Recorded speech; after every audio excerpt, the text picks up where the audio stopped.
아버지가 주체예요. 우리의 구원, 아버지가 계획하시고 아버지가 이루시고, 그럼 하나님이 이 땅에 육신을 입고 내려오신 거잖아요. 본인이 십자가에 달리시고 또 본인이 사람들을 죄인들을 찾아다니면서 하시는, 이걸 생각해 보세요. 아버지가 21번이 나오는데, 20번인가? 21번이 나오는데 20번을 하면 아버지를 불러보세요. 아버지, 아버지, 아버지, 아버지, 아버지, 아버지, 아버지, 아버지, 아버지, 아버지, 아버지, 아버지, 아버지, 아버지, 아버지, 이렇게 하잖아요. 와, 저 이거 눈물이 주르륵 나오더라고요. 아버지, 아버지, 아버지. 이게 탕자 이 내용을 생각하면서 내 인생도 생각해보고, 아버지, 아버지, 아버지 하잖아요. 눈물이 주르륵 나와요. 물론 뭐 때로는 원망도 하고 불평도 하고 하지만 이게 참 생각할 게 참 많아요. 이 비유가 아버지. 물론 아버지에 대한 기억이 안 좋으신 분도 있겠지만 통상적으로 보면 굉장히 눈물 나는 하나님 아버지. 이게 나중에 한번 묵상을 해보세요. 아버지, 아버지, 아버지, 아버지. 들어가다 보면 눈물이 주르륵 흘러요. 이것도 생각을 해보시고, 이제 16장 넘어가도록 하겠습니다. 16장. 이제 16장에는 불의한 청지기와 그리고 또 이 부자와 거지 나사로의 비유가 나와요. 자, 아까도 말씀드렸지만 바리새인들에게 너희들이 지금 어떤 일을 하는지, 너희들은 지금 죄인들하고 내가 밥 먹는다고 수근거리고 이러는데 너희들의 모습이 뭔지를 이 16장을 통해서 보여주셔요. 그래서 그러면 16장 1절 보겠습니다. 또한 제자들에게 이르시되 어떤 부자에게 청지기가 있는데 그가 주인의 소유를 낭비한다는 말이 그 주인에게 들린지라.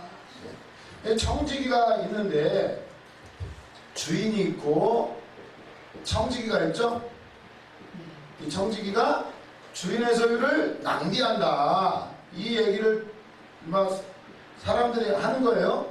야, 그 청지기 그거 못 쓰겠대, 그거 주인의 것 그냥 다 낭비하고, 소문이 들렸어요. 그러니까 이제 주인이 어떻게 하는 줄 아세요? 주인이 야, 장부 갚아봐 이래요. 네가 보던 일을 세마라. 청지기 직무를 계속하지 못하리라, 이러는 거예요. 이 주인이 소문을 듣고는 야, 세무를 한번 해보자. 장부 갖고 와, 이렇게 하는 거예요. 그러니까 아이고 큰일 났죠. 3절 청지기가 속으로 이르되 주인이 내 직분을 빼앗으니 내가 무엇을 할까? 땅을 파자니 힘이 없고 빌어먹자니 부끄럽구나, 이렇게 나온 거예요. 이제 잘리게 생겼어요. 잘 지금까지 막 아주 부자식 주인인 것 같아요. 아주 막 권세가 막 많았어요. 그런데 이제 잘리면 속된 말로 이제 개털이 되는 거예요. 땅 파자니 힘은 없고 빌어먹자니 이거는 할 일이 못 되는 거죠. 죽을 수도 없고 살 수도 없고. 그러니까 꾀를 생각해내요. 아하, 내가 잘리면은, 아직 사람들은 잘릴 거라는 걸 모르죠. 사람들이 많이 있어요. 이 중에는 이제 채무자들, 이 주인에게 빚진 자들이 많이 있죠.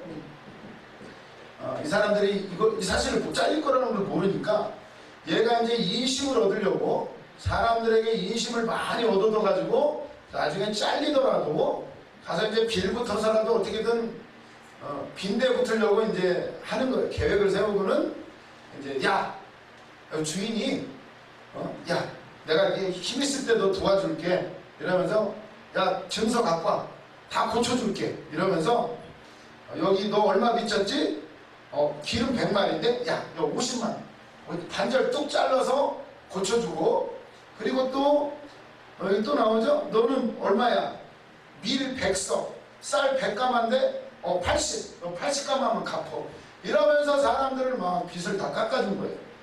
그랬더니 소문이 막 좋게 나요. 아이고, 아주 이번에 그냥 얘가 일 잘한다고, 아주 그냥 이 주인은 아주 그냥 좋은 사람이라고 막 여기저기서 소문이 들리기를 시작을 해요.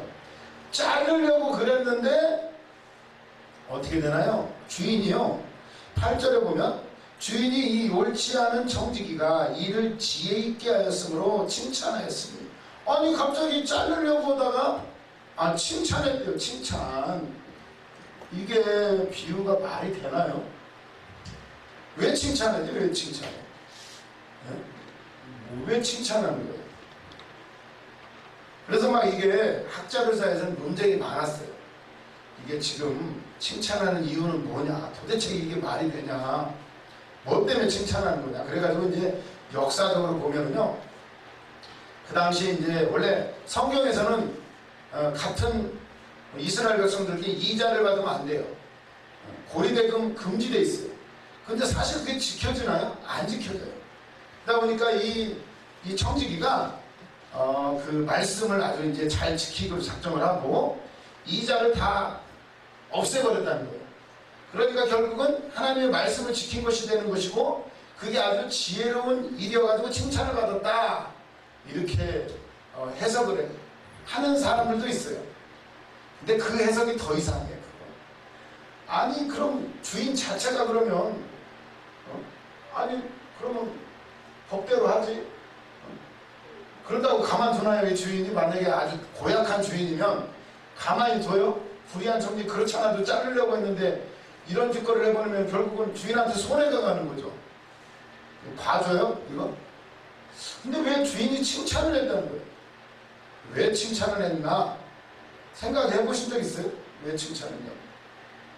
그러면 설교를 칭찬했으니까 그럼 우리 설교를 어떻게 해야 돼요? 우리는 야 우리가 이렇게 우리가 지금 우리가 죄를 많이 짓고 이러는데 우리가 생활하는데 지혜를 발휘해야 된다.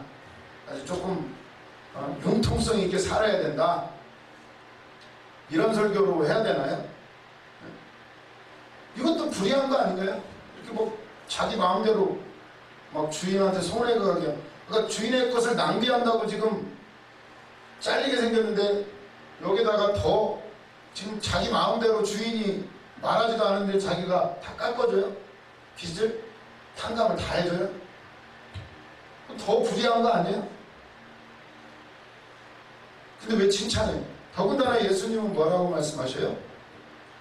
16장 8절 주인이 이 옳지 않은 정직이가 이를 지혜 있게 하였으므로 칭찬하였으니 이 세대의 아들들이 자기 시대에 있어서는 빛의 아들들보다 더 지혜로움이니라. 내가 너에게 말하노니 불의의 재물로 친구를 사귀라. 아니 무슨 불의가 아닌 재물로 친구를 사귀래요. 예수님이 그렇게 말씀하셔요. 친구 사귀라. 이게 말이 되나요? 아니 의로운 재물로 해도 될까 말까인데 불의의 재물로 친구를 사귀고 그리고 이 세대에 있어서 세상 사람들이 우리 믿는 사람들보다 더 지혜롭다. 그럼 뭐 믿지 않는 사람들보다도 우리가 더 지혜롭게 행동해야 된다 이런 말이에요? 더 융통성 있게? 뭐 어떻게 해석하시겠어요? 그러면? 이거 왜 칭찬하는 거예요 도대체? 뭐 때문에 칭찬해요? 이 비유에서. 이게 이해가 안 되는 거예요. 이게. 그러면서 하시는 말씀이 이렇게 말씀하시니까 바리새인들도 뭐라고 그래요? 14절 보세요. 16장 14절 바리새인들은 돈을 좋아하는 자들이라 이 모든 것을 듣고 비웃거늘. 바리새인들이 비웃어요. 이 말 자체가 안 되는 거예요 지금. 아니 손해가 났는데 여기다 더 손해가 나게 하는데 왜 주인이 칭찬해? 바리새인들이 듣고 자 이거 무슨 이따위 비유가 있어 하면서 비웃어요. 이 어떻게 설교하시겠어요? 왜 칭찬해요?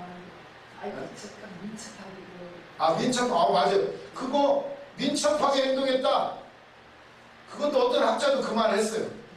아주 우리가 빨리빨리 그러니까 영적으로 해석하면 딱 지금 은혜의 기회가 왔고 예수님이 회개하라고 할 때 빨리빨리 회개하고 빨리빨리 돌이키고 야 너 사명자야 그러면 빨리 사명자구나 하고 빨리 결단을 내렸다. 그래서 칭찬받았다. 이렇게 해석하는 사람도 있어요. 근데 이게 좀 맞지 않은 그래서 비판 서로 막 이렇게 이래서 칭찬받았다 저래서 막 비판들이 많아요. 나중에 이제 주석이나 뭐 찾아보시면 여러 가지 학설들이 많아요. 이게요 성경에 나온 비유들 중에 가장 어려운 비유 중에 하나예요. 조금 말이 안 돼. 이 불의한 청지기를 왜 칭찬하냐면 오히려 더 나쁜 짓을 더 했어요. 아주 약삭빠르게. 그런데 칭찬을 하고 이게 그러니까 바리새인들도 말도 안 된다고 비웃어버려요. 야, 이게 무슨 말도 안 되는 비야. 이게 지금 세상 논리로 하면 이해가 되지 않는. 그러나 이거를 하나님의 입장에서 보자. 이 주인을 하나님이라고 보고 청지기는 우리 믿는 사람들이죠. 사명자라고 생각을 하면은 이게 조금 이야기가 달라져요.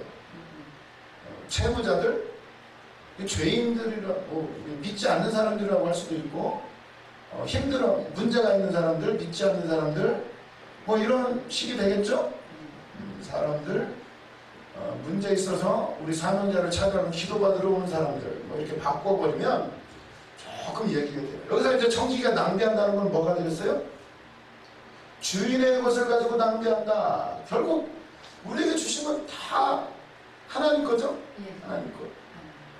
근데 진짜 우리가 생각해 보면 내게 주신 시간, 내게 주신 건강, 내게 주신 지식, 내게 주신 자녀 어디다 써요? 다 하나님을 위해서 썼어요.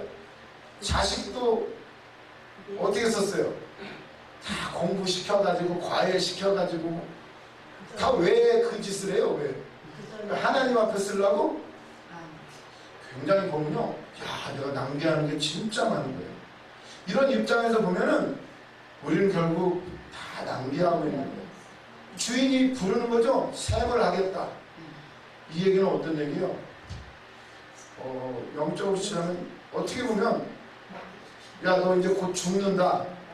너 끝나. 너 이제 잘린다. 이런 얘기는 너 이제 사명 그만둬. 너 은사 다 걷어가. 아니 병 들어. 너 건강 걷어가. 재물 걷어가. 자녀도 걷어가. 뭐 이런 의미도 되겠죠. 그랬을 때 이 청지기가 할 수 있는 것은 뭐예요? 청지기가 그런 식으로 생각하면 뭐예요? 우리는 이제 우리 사명자는 이런 사람들, 믿지 않는 사람들, 문제 있는 사람들 기도해주고 안찰도 때려주고 다 깎아주고. 그러니까 어떻게 보면 그런 거죠. 막 작정기도도 시키고 해가지고 어떻게 돼요? 결국 다 이 사람들도 다 주인이 준 거예요. 돈 빌려주고 다 한 거죠. 이런 식으로 해석을 하면은 이게 조금 이해가 되더라고요. 주인은 돈에 관심 있는 사람이 아니에요. 그러니까 바리새인들은 이걸 보고 다 주인이 좀 이상하네? 왜 칭찬하지? 이렇게 되겠지만 이걸 하나님으로 싹 바꿔버리면 어떻게 돼요? 이해가 돼요. 다 하나님 거예요. 다 하나님이 십자가도 다 하셨고 이렇게 하면은 이렇게 하니까 조금 이해가 되더라고요. 왜 칭찬받아요? 이 청지기가? 이놈 봐라. 잘라버리려고 했는데 다 하는 거예요. 아주 지혜롭게 하는 거예요.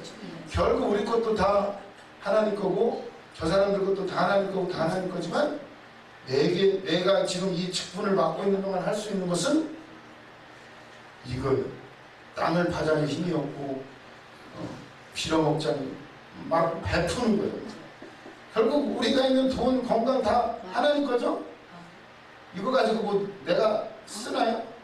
못 써요. 결국 청지기는 다 낭비한다는 건 뭐냐면 지건 줄 알고 근데 이제 그래서 이게 이렇게 바꾸니까 너무나 당연한 비유가 돼버리더라고요. 그래서 이렇게 한번 생각을 해보시고 나중에 이제 설교하실 때는 그 상황에 맞게 잘 이제 풀으셔야 돼요. 기도하면서 잘 하면은 아마 좀 재밌는 설교가 만들어질 거예요. 그래서 이렇게 한번 생각을 해보셔라. 묵상을 많이 해야 돼요. 제가 지금 이게 막 책을 많이 읽었는데 책은 복잡해요. 학설이 막 얼마나 많은지 뭐 뭐라로 해석하고 또 그 당시 뭐 고리대금이 어쩌고 뭐가 풍습이 어쩌고.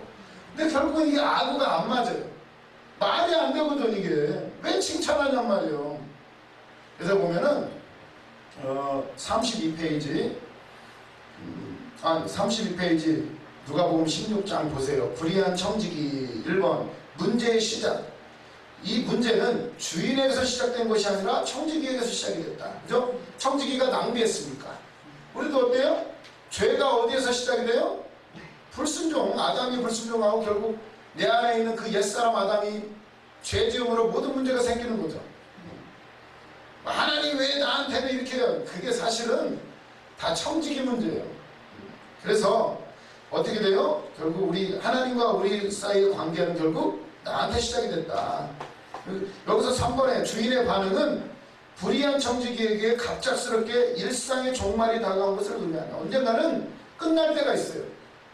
그게 뭐냐면 4번도 보시면 주인의 소환으로 말미암아 지금까지 불의를 저지르던 청지기는 절체절명의 순간에 처하게 된다. 이것을 하나님과 인간의 관계에서 설명하자면 인간의 불의는 단지 하나님의 계획 이전에만 일상이 된다는 것이다. 이게 뭔 얘기냐면 우리가 그냥 살아요. 잘 사는 줄 알고 나름대로 살아가는데 어느 날 하나님이 우리 인생에 개입하시기 시작해요. 우리를 간섭하시기 시작해요. 병도 걸리고 하던 일이 안 되고 망하고 실패하고 누가 죽고 어느 순간 하나님이 개입을 해요. 그때서야 어떻게 돼요? 하나님 개입하시면 이게 바로 이제 하나님 셈을 하시는 거죠. 이게 빨리 깨달아야 되는데 이걸 보면은 우리가 지금 뭘 해야 되는가를 생각을 하게 돼요. 우리 안에 여러 가지 닥친 일들이 있지만 결국 이 비유에 우리 인생을 집어넣어 보면 해답이 나와요. 물론 많은 해결할 일들이 있지만 가장 시급하게 해야 될 것이 무엇인가? 각자 고민해 보시기를 바랍니다. 그래서 2번 보시면 맨 밑에 2번 왜 불의한 청지기인가? 이렇게 나오죠. 1번 청지기가 실직 후에 인생을 위해 선택한 방법은 채무자들에게 문서를 위조하게 하는 일이었다. 이것도 나쁜 짓이죠. 그런데 2번 해고 통보를 받기 전에 행동 때문에 불의하다고 볼 수도 있고 주인의 해고 통보를 받은 후에 주인의 채무자들 소환하 임의로 부채를 감면해 줄 일 때문에 불의한 자가 되었다고 할 수도 있다. 아무튼 이 사람은 불의한 청지기예요. 그 주인은 무엇 때문에 칭찬하였는가? 1번 보시면 8절 3번절에 보면 본문에서 왜냐하면 그가 민첩하게 행동하였기 때문이라고 말하고 있다. 왜 칭찬받았는가? 빨리 일을 처리했다는 거예요. 근데 또 보면은 2번 이처럼 본문 자체는 청지기에 대한 주인의 칭찬을 주인에 대한 청지기의 어떤 신실성이나 충성 때문에 칭찬했다고 말하지 않고 그 대신 청지기가 민첩하고 지혜롭게 행동했기 때문에 칭찬했다고 나와요. 그리고 3번 그는 주인으로부터 단지 해고 통보만을 받아 아직 안 잘렸어요. 그러죠? 보면은 청지기는 이와 같은 주인의 관대함을 자신을 위한 결정적인 기회로 활용하였음을 볼 수가 있다. 그렇죠? 이게 문제는 여기 나오는 주인이요 굉장히 마음이 넓은 사람이요. 결국 이걸 영적으로 바꿔보면 하나님은 아주 사랑이 많으신 분이에요. 우리가 주인의 것을 낭비하지만 사명이 있음에도 불구하고 잘 못하지만 아직까지도 생명이 붙어있는 것은 주인이 아주 관대하기 때문이에요. 그러면 우리가 할 수 있는 게 뭐예요? 이걸 주인의 관대함, 사랑이 많으신 하나님 그분의 것을 어떻게 보면 이용해야 돼요. 빨리. 그분이 관대하시니까 우리는 은혜의 보좌 앞에 담대히 나올 수 있으니까 예수님 때문에 이걸 우리가 잘 이걸 사용을 해야 돼요. 이걸 보면서 4번 어쨌든 채무자들이 부채의 감면을 받았을 때 그들은 청지기와 청지기 주인에게 다 같이 극도의 감사함을 느꼈을 것이 분명하다. 아무튼 이들은 감사할 거예요. 우리도 영적으로 보면 이 채무자들 사명자를 찾아오는 믿지 않는 사람들 혹은 문제 있는 사람들 그 주인의 것을 해결해 주는 거죠. 은사로 말씀으로 아무튼 안차를 때리든지 무슨 일을 도와주든지 아무튼 다 주인의 것이에요. 이걸로 그들에게 하면 어떻겠어요? 사람들이 다 좋아하겠죠? 아멘. 이런 비유가 될 것이고 그래서 5번 주인과 청지기에 대한 칭찬의 선물이 주인에게 전달됐을 때 주인이 취할 수 있는 것은 무엇일까? 다시 이제 비유로 돌아가서 보면 이렇게 청지기가 일을 하고 청지기도 칭찬받고 주인이 좋은 사람이라고 사람들이 막 소문이 자자해졌어요. 그러면은 주인이 나중에 이 자식이 이거 내 거 다 탕감해주고 문서를 다 위조하고 이놈 어떻게 해야지, 주인이 어떻게 생각하겠어요? 어떻게 하겠어요 주인이? 만약에 주인이 아주 수전노야, 돈이라면 아주 피 한 방울도 안 나오는 그런 사람이면 어떨까요? 이놈 다 무효로 돌려버릴 거예요. 야, 아니야 내가 시킨 거 아니야. 니네들 다시 문서 다시 갖고 와. 다시 다 무효. 원위치 이럴 거예요. 만약 돈만 하는 주인이면. 그런데 이 주인은 굉장히 관대한 주인이죠. 관대한 주인이 봤을 때 어떨까요? 사람들이 칭찬해요. 와, 이 주인은 진짜 좋은 주인이야. 이 청지기도 아주 일 잘하고 아주 똑똑한 놈이요. 이러면 어떨까요 주인이? 다 알았을 때 어떨까요? 칭찬받고 있는데 다 돌려요? 아니야 문서 다 갖고 와. 다시 원위치 이럴까요? 이거 어쩌지 못해요. 이거 지금 다 알면서도 체면 때문에 관대한 사람이라는 그 칭찬, 체면 때문에 어떨까요? 꼼짝 못 잘라요. 이거 자르면 어떻게 되죠? 자기의 그간에 관대하고 너그럽고 사랑이 많고 이런 게 다 없어지는 거죠? 그러니까 그런 입장에서 보면 어떨까요? 이런 청지기를 약삭빠른 이 청지기를 봤을 때 허허 그놈 참 머리 잘 돌아가네 이러겠죠? 웃는 거예요. 야, 이놈 참 대단한 놈이네. 이런 식의 칭찬 아닌 칭찬을 하게 된다는 거예요. 그런 식으로 보면 이게 어떠면 하나님의 마음인 거예요. 똑같이 우리가 사명한다고 하지만 사실은 하나님이 보실 때는 어이가 없겠죠? 다 하나님 주신 거 가지고 지 멋대로 쓰고 능력도 해나고 하지만 칭찬하시는 하나님. 이놈 봐라. 저도 죄인이면서 사람들 옳은 길로 인도해주고 아버지 주인 칭찬받게 만들고. 결국 이 비유는 이렇게 하나님의 입장에서 영적으로 해석하지 않으면 안 풀리더라고요. 안 풀려요. 이게 결국 이게 천국 얘기를 하는 거잖아요. 하나님의 얘기를. 그래서 이렇게 하면은 참 재밌는 비유가 되더라고요. 참 이게 이렇게 보니까요. 참 이게 우리가 뭘 해야 되는가, 사명자로서 뭘 해야 되는가가 보이더라고요. 보이긴 보이는데 현실로 가면 잘 우리가 더 묵상을 해야 돼. 기도해야 돼요. 하나님 뭘 해야 됩니까? 내가 땅을 파자니 힘이 없고 빌어먹자니 부끄럽습니다. 지금까지 사명자 한다고 기도만 했지 할 줄 아는 게 없습니다. 나는 뭘 해야 됩니까? 기도하면 알려주시겠죠 이제? 내가 뭘 해야 될 것인가? 빚진 자들 뚝뚝 깎아주는 거예요. 용서해야 되는 거죠?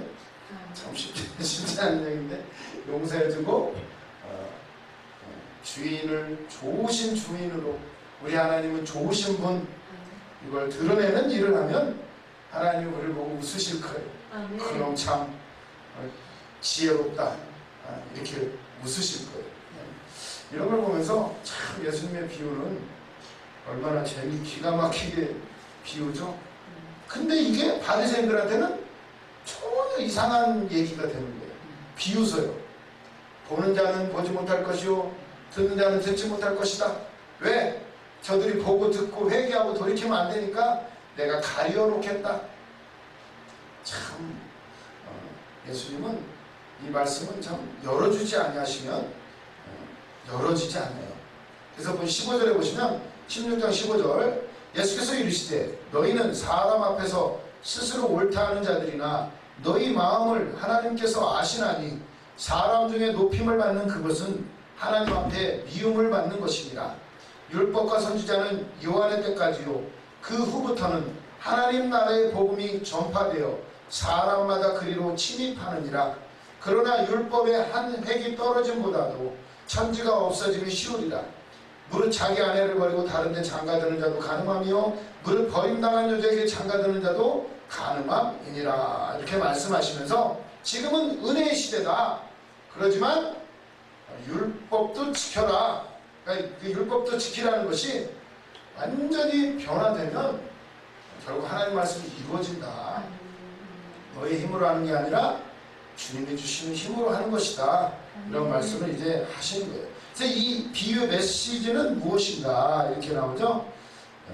여러 가지 이렇게 나오게 되는데 2번 보세요. 33페이지 4번에 2번. 예수께서는 이 비유를 통하여 청중들에게 그들의 생애를 위기로 몰아넣고 있는 하나님 나라의 도래, 아니 하나님의 나라의 도래가 그들의 생을 위기로 몰아넣고 있대요. 왜? 지금까지 하던 것을 세마는 때가 오니까 하나님이 판단하시는 거예요. 이게 일상이 끝나는 거예요. 우리 일상이. 그때 어떻게 해야 된다? 신속하고 빠르게 지혜롭게 결단을 해라. 언제까지 이렇게 살 것이냐? 아니다. 아니다. 이렇게 살 수는 없다. 빨리 결단하라는 거예요. 3번. 이 비유의 주된 청중들이 예수님의 제자들이었다면 비유의 주된 메시지는 제자들이 천국의 백성 곧 빛의 아들로서 어떤 자세로 살아가야 할 것을 보여주는 일종의 제자들이다. 세상 사람들이 이렇게 지혜롭게 결단하는데 하물며 빛의 자녀들은 빨리 결단해야지, 빨리 바꿔야지, 이런 얘기를 하는 거죠. 그리고 4번.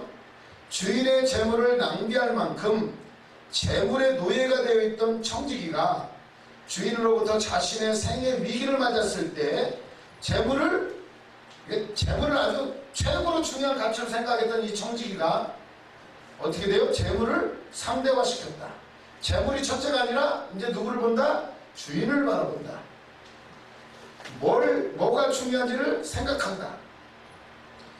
이랬다면은 하물며 하나님의 나라의 도래를 통하여 빛의 자녀들이 된 제자들은 이 세상의 재물에 대해서 어떻게도 살아야 되는가. 이런 불의한 청지기도 결단하고 재물이 절대적인 것이 아니라 상대적인 것으로 바꾸는데, 하물며 우리 빛의 자녀들이 아직도 재물에 매여 있고 이걸 초월하지 못한다면 문제가 있다는 거죠. 이런 얘기를 하는 거예요. 그러면서 이 비유를 통해서 하나님 아버지가 어떤 분인지, 천국은 어떤 것인지에 대해서 다 말하고 있다라는 거예요. 그래서 이게 근데 이제 돈을 좋아하는 바리새인들은 이해를 못하죠. 이렇게 하면서 그 다음에 이제 부자와 거지 나사로 비유가 나오게 돼요. 이 얘기는 부자는 누구죠? 부자. 여기서 나오는 부자는 결국 부자.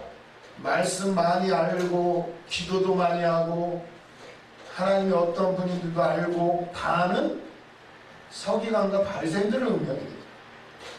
부자는 부자, 예스, 거지. 그거 다 많이 하는 사람들, 하나님 많이 맡겨놓으신 거죠. 그걸 맡겨주신 이유는 뭐하라고? 거지들하고 좀 나눠 쓰라고. 그거 네가 갖고 있는 거. 근데 어때요? 저만 먹고 마시고 다 하죠.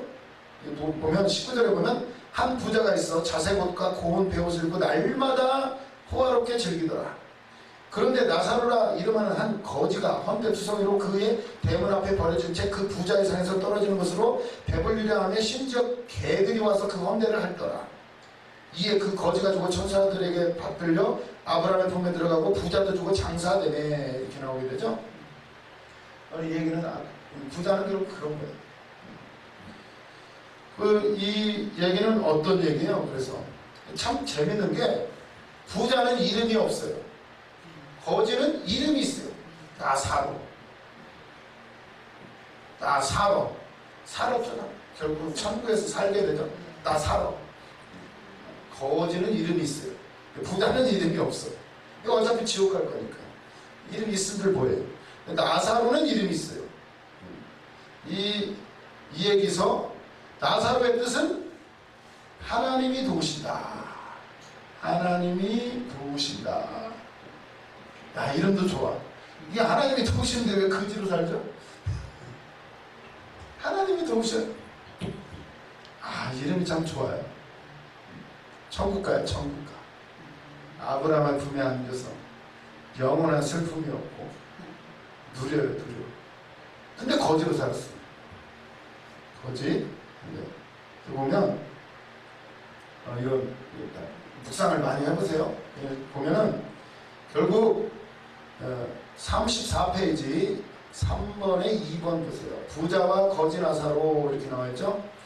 2번, 이 비유는 예수님께서 하나님 나라가 지금 일반 생활에 임했다고 선포했지만 무시되고 있으며 그것이 보이지 않는 위협이 될 것이라고 밝힌다. 이게 뭔 말이에요? 이미 하나님의 나라가 이 땅에 임했는데 그게 무시당하는 거예요. 부자.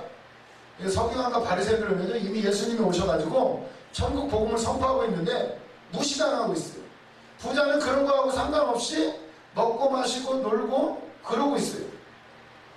거지 나사로는 맨날 병 들어가지고 개가 와가지고 그 상처 막 핥혀주고 부자의 상에서 떨어지는 부스러기 먹고 근근히 살아가요. 이걸 보면서 근데 이게 지금 어떻게 돼요? 근데 부자는 죽어서 어디 갔다? 끔찍해요. 막 그냥 손가락 물 한 방울이라도 내 목을 축이는 건 고사하고 혀라도 서늘하게 해달라고 막 부르짖어요. 엄청난 격차가 벌어지게 되죠. 후회해봤자 소용이 없어요. 이게 결국은 하나님의 나라가 이 땅에 임했다는 것은 지금 그런 나의 옛사람의 생활에 좀 위협이 되는 거예요. 보이지 않지만 이미 천국과 지옥이 눈앞에 있다는 걸 말씀하시는 거예요. 우리가 지금 해야 될 것은 빨리 결단해야 되는 거예요. 이러고 살 것이냐 결단하고 빨리 하나님이 원하는 일을 해야 될 것이냐. 이거 어떻게 보면 그 연결되죠.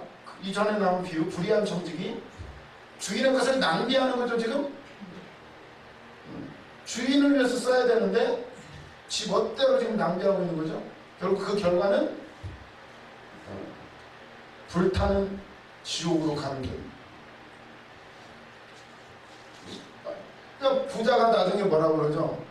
나사로를 다시 살려가지고 보내가지고 우리 친척들 여기 안 오게 좀 해주시라고.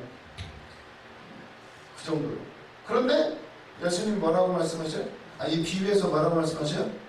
야 29절 아브라함이 이르되 그들에게 모세와 선지자들이 있으니 그들에게 들을지니라. 이르되 그렇지 아니하니이다. 아버지 아브라함이여 만일 죽은 자에게서 그들에게 가는 자가 있으면 회개하리이다. 이르되 모세와 선지자들에게 듣지 아니하면 비록 죽은 자 가운데서 사는 자가 있을지라도 권함을 받지 아니하리라 했다 하시니라. 아멘. 결국 말씀 속에서 깨지지 않으면 방법이 없다는 거예요. 아무리 기적을 체험해도 결국 말씀에 순종 안 하면 결국 말짱 도루묵이라는 거예요. 맨날 기적만 요구해요. 서기관과 바리새인들이 표적을 보여달라고 맨날 얘기해요. 예수님 뭐라고 해요? 너희들은 보여줄 표적이 없다. 그러니까 죽은 자가 살아서 돌아오면 돌이키지 않겠습니까? 죽은 나사로가 무덤에 들어갔다가 나왔는데도 어떤가요? 나사로까지 죽여버리려고 그래요. 그 증거까지 없애버리려고. 예수님이 그것까지 해주셨는데 결국 안 받아요. 이 비유대로죠. 이 부자는 하나님의 것을 가지고 낭비하는 이 부자는 안 돼요. 결국 안 돼요. 그리고 이 친척들 말씀 안 들으면 결국 보여줘도 안 된다. 그래서 예수님이 결국 십자가에서 죽으셔요. 그 방법밖에 없다. 믿어야 된다. 믿기만 하면 되는데 안 믿어요. 이런 얘기를 지금 하고 있어요. 그래서 보면 프린트물 34페이지 3번에 4번을 보시면 부자는 그의 형제들에게 체험적 신앙이 필요하다고 말하지만 아브라함은 성경을 듣지 않으면 체험으로도 설득할 수 없다고 대답한다. 참 이 비유가 참 절묘한 것 같아요. 바리새인들은 맨날 표적을 보여주세요. 하늘로부터 오는 표적을 보여주세요. 보여주고 뭘 거예요? 지금까지 오병이어의 기적, 무리를 걸으시고 문둥병자도 고치시고 죽은 나사로도 살리시고 수없이 보여줘도 또 보여달래요. 그러니까 우리가 자칫 기적을 체험해야 될 줄로 믿습니다. 하지만 기적만 바라보면 결국 끝이 아니에요. 맨날 기도만 하다 가는 거예요. 맨날 문제 해결만 하다 가는 거예요. 근데 진짜 주님이 원하는 건 말씀을 믿고 행하라는 거예요. 말씀을 믿고. 이미 줬는데, 말씀 주고 은사도 주고 줬는데 내 문제 해결해 달라고 하면 물론 해결해 주셔요. 하지만 말씀에 깨지지 않으면 소용이 없다. 똑같은 일을 계속 반복해요. 그냥 죽었다 맨날 듣는데 그걸 믿어야 그게 끝나지. 안 믿으면 옛사람 그대로 생활을 하는 거죠. 또 걱정하고 근심하고 또 싸우고 또 삐지고 다시 돌아가요. 그래서 말씀밖에 없다. 그래서 나중에 예수님 이 누가복음 말미에 가면 예수님이 부활하셔서 제자들을 찾아와요. 근데 바뀐 모습으로 찾아와요. 제자들하고 계속 얘기를, 엠마오로 가는 두 제자들 옆에서 두런두런 얘기를 해요. 제자들이 못 알아봐요. 아니 예수님이 나 예수야 부활했어 이렇게 하면 좋은데 계속 얘기를 해요. 선지자의 글로부터 해가지고 다 풀어주셔요. 막 풀어주셔요.